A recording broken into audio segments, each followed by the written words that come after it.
Time out muna sa mga trabaho sa opisina at iba pang mga trabaho ang mga empleyado ng Kapitolyo ng Pangasinan umaga nitong July 16.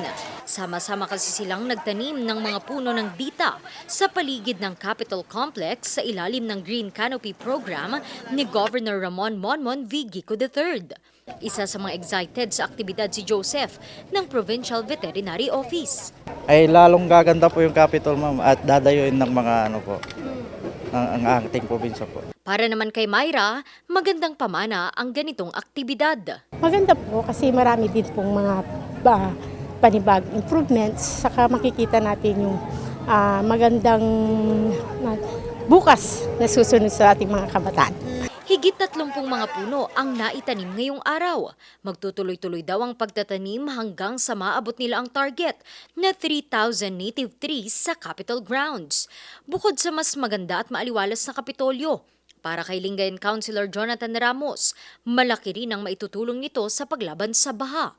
Masaya rin siyang makita na muling magiging luntian ang Kapitolyo. Natanggal na yung mga malalaking puno, pero asahan ng mga kababayan po natin at karamihan na yan po ay mapapalitan ng hindi lang triple, mas marami pang puno ang mabubuhay dito sa Capitol area. Paliwanag ni Supervising Agriculturist Alvin patungkol sa mga natanggal na puno.